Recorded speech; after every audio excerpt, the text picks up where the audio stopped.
स्वप्न आहे। आपला भारत देश विकसित होण्यासाठी शासन नवनवीन योजना काढत आहे, जसे की स्वच्छ भारत अभियान, डिजिटल साक्षरता, Chandrayaan mission, digital India, making India idea. पंतप्रधान नरेंद्र मोदी यांचे स्वप्न आपल्याला 2047 पर्यंत पूर्ण करायचे असेल तर वरील योजना बरोबर आपल्याला आत्मनिर्भर योजनेचे पण प्रघोषणापणाचे उपयोग करावे लागेल। जर आपण सर्व बाबतीतील आत्मनिर्भर झालो, जर आपल्या कामात कमी गोष्टी बाहेरच्या देशातून आयात करावे लागेल, त्यामुळे आपले परकीय चलन वाचेल व आपली आर्थिक परिस्थिती ती सुधारेल।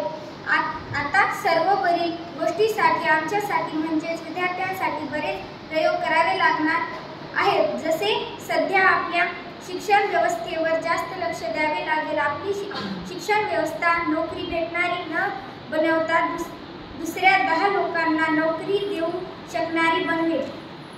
शिक्षणाच्या माध्यमातून आजचे विद्यार्थी उद्या एक कुशल नागरिक बनतील व भारतात विकसित बनवण्यात महत्त्वपूर्ण ताटा उचलतील। त्यासाठी भारतातील शाळेला भौतिक सुविधेपासून ते ज्ञान देणारे शिक्षक सुद्धा उच्च शिक्षण पुरवले पाहिजे, ज्यामुळे विद्यार्थ्यांना चांगले शिक्षण भेटेल व राज्य निर्मिती मोलाचे योगदान देईल।